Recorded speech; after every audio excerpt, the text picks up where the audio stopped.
के कारण ये जीत मिली हुई है। भारत माता की आम आदमी पार्टी जिंदाबाद जिंदाबाद जिंदाबाद। लोगों ने काम के नाम पर वोट दिया है, बीजेपी सिर्फ राम के नाम पर वोट मांग रही थी।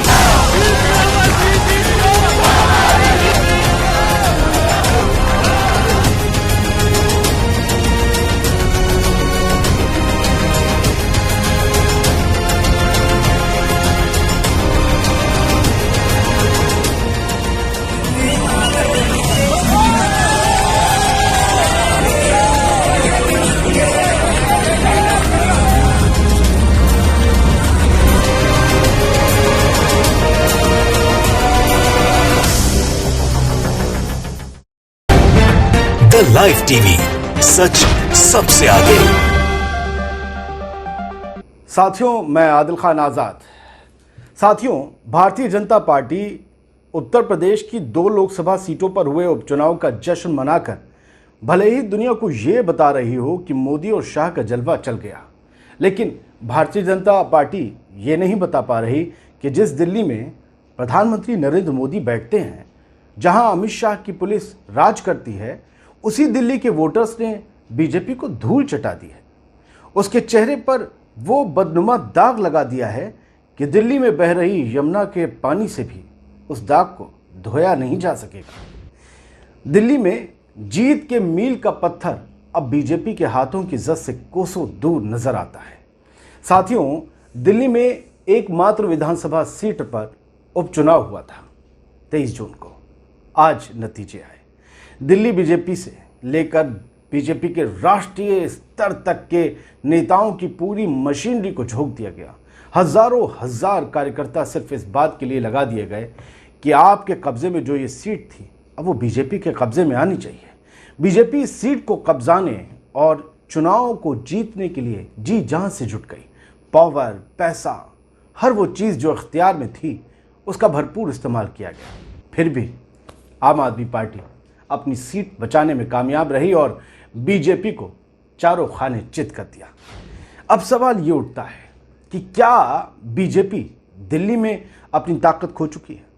उसी दिल्ली में जहां कथित तौर पर दुनिया के सबसे ताकतवर प्रधानमंत्रियों में से एक नरेंद्र मोदी बैठते हैं नॉर्थ ब्लॉक में, जहां कथित तौर पर देश के मजबूत गृह मंत्रियों में से सबसे मजबूत गृह मंत्री कहलाए जाने वाले अमित शाह बैठते हैं। क्या उसी दिल्ली में बीजेपी का वजूद खत्म हो रहा है? और क्या यही दिल्ली बीजेपी का पूरे देश से वजूद खत्म करने की वजह बनेगी? क्योंकि दिल्ली को मिनी इंडिया कहा जाता है। एक ऐसा राज्य जहां भारत के हर सूबे का इंसान बसता है, कारोबार करता है, पढ़ता लिखता है, स्पोर्ट्स के लिए आता है, खरीदारी करने के लिए आता है, और बड़ी तादाद में यहाँ पर कई राज्यों के लोग बाशिंदा बन के रहते हैं। इसी देश, इसी राज्य का नागरिक बन के वो वोट डालते हैं। ये सब लोग जब अपने राज्यों में छुट्टियों पर जाएंगे, वो क्या पैगाम लेकर जाएंगे कि मोदी की नाक के नीचे बीजेपी को दिल्ली में रगड़ रगड़ कर हराया जा रहा है, यानी दिल्ली वाले बीजेपी को नकार रहे हैं। साथियों, पहले आप दिल्ली की राजेंद्र नगर सीट से जीतने वाले आम आदमी पार्टी के प्रत्याशी दुर्गेश पाठक को सुन लीजिए कि कैसे वो ये चैलेंज करते हुए कह रहे हैं कि बीजेपी अब एमसीडी चुनाव भी करवा के देख ले, हर्ष रोज का यही होगा जो आज राजेंद्र नगर सीट पर हुआ है। सुनिए। कि दिल्ली के लोग का भरोसा आपसे टूट चुका है।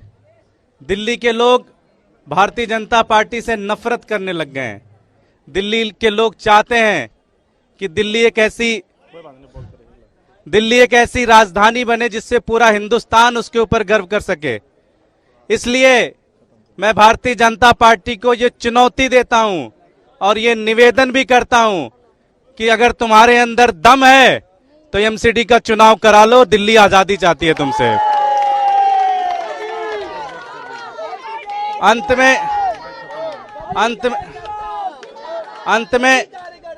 अंत में मैं सभी कार्यकर्ताओं को बहुत बहुत धन्यवाद देता हूं। ये जीत आपकी जीत है। मैं विधायक नहीं बना, आप विधायक बने हो, आप सारे के सारे विधायक बने हो। बहुत बहुत धन्यवाद। ये थे सरल से लेकिन चेतावनी देते हुए आम आदमी पार्टी के ताज़ा बने विधायक। साथियों, अब बात तफसील से करते हैं। देश की राजधानी दिल्ली और दिल्ली में आम आदमी पार्टी ने उपचुनाव में शानदार प्रदर्शन एक बार फिर से कर दिया। पार्टी ने राजेंद्र नगर विधानसभा सीट के लिए हुए उपचुनाव में 11,000 से ज्यादा वोटों के अंतर से जीत हासिल की। पार्टी के उम्मीदवार हैं दुर्गेश पाठक, जिन्हें आप सुन रहे थे। 11,555 वोट के अंतर से उन्होंने जीत अपने नाम की है। रणविजय सिंह का ये ट्वीट देखिए, जो लिखते हैं कि दिल्ली के राजेंद्र नगर में आम आदमी पार्टी की जीत।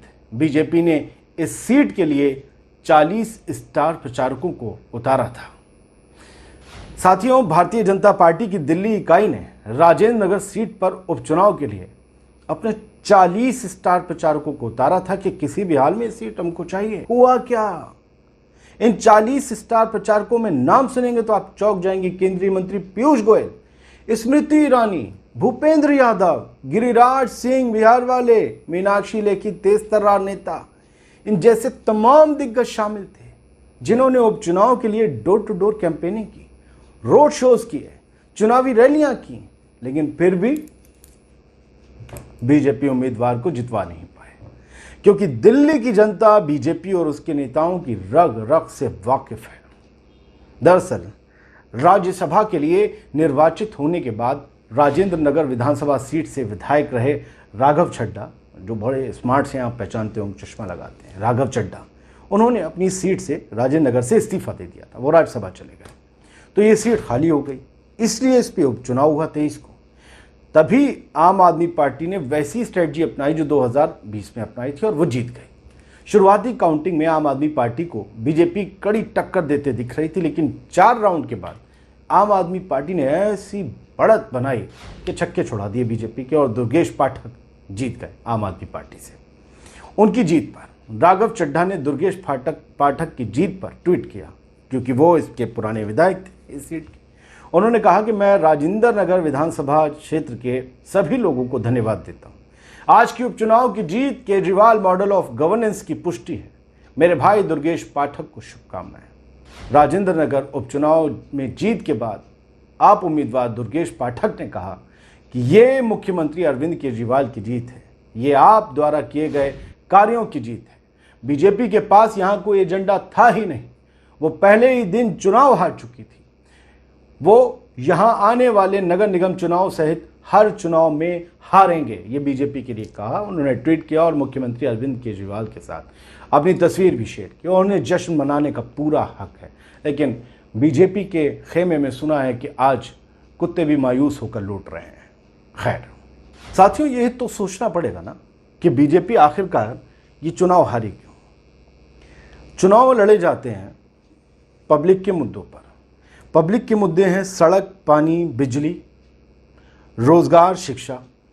अब इनमें से कुछ मुद्दे दिल्ली के अगर कैनवस पे देखें, बिजली बहुत हद तक राहत दिए, मुफ्त तो नहीं देते हैं केजरीवाल, मुझे खुद पता है, मैं रहता हूं दिल्ली में।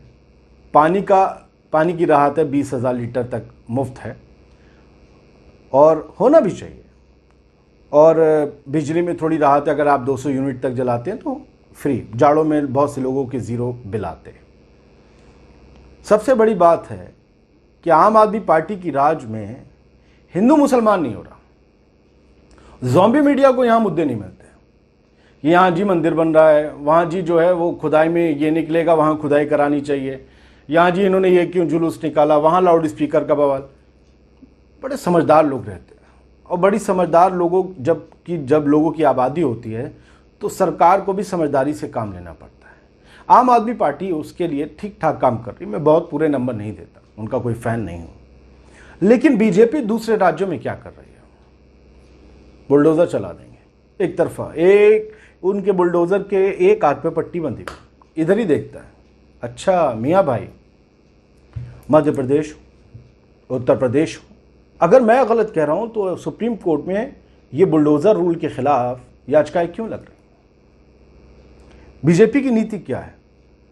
हिंदू, मुसलमान, मंदिर, मस्जिद, पाकिस्तान। अरविंद केजरीवाल बात करते हैं बिजली, पानी, सड़क, रोजगार, एजुकेशन पे। हालांकि वो भी इसमें कोई बहुत खरे नहीं उतर रहे 100%, लेकिन फिर भी मैं कहता हूँ कि इंसान को सुनने में क्या चीज़ ज़्यादा नहीं चुभती होगी। कोई एजुकेशन पर बात कर रहा है वो, या कोई ये बात कर रहा है कि वहां खुदाई कर दो, उस मस्जिद को ढहा दो। तो भैया ऐसा है कि लोग भी धर्म की जगह धर्म देखना चाहते हैं और मुद्दे की जगह मुद्दे। और दिल्ली जैसा मैंने कहा मिनी इंडिया है, तो दिल्ली में लोग ये धर्म के नशे में नहीं होते। ये धर्म, जाति बिहार और उत्तर प्रदेश में नहीं, यहीं से ताल्लुक़ रखता हूँ, मैं जानता हूँ। बिहार, उत्तर प्रदेश, मध्य प्रदेश और राजस्थान, यहाँ की आवाम को धर्म की अफीम चटा दी गई है ताकि वो अपने मुद्दों पर सवाल पूछना छोड़ दें और अपने हक की आवाज़ उठाना छोड़ दें। वो अपने रहनुमाओं की गिरबां पकड़कर ये पूछ ना सकें कि तुमने चुनाव से पहले जो वादे किए थे वो वादे पूरे क्यों नहीं किए। यही बात है। इसीलिए राजेंद्र नगर में बीजेपी हार गई, लेकिन आम आदमी पार्टी के ऊपर भी बड़ी जिम्मेदारी। हालांकि स्टार प्रचारक जितने थे बीजेपी के, वो ये बताते हैं कि बड़ा जहाज हो तो उसके डूबने के आसार सबसे जल्दी रहते हैं। ये एपिसोड अगर आपको पसंद आया हो तो आगे शेयर करें। जय हिंद।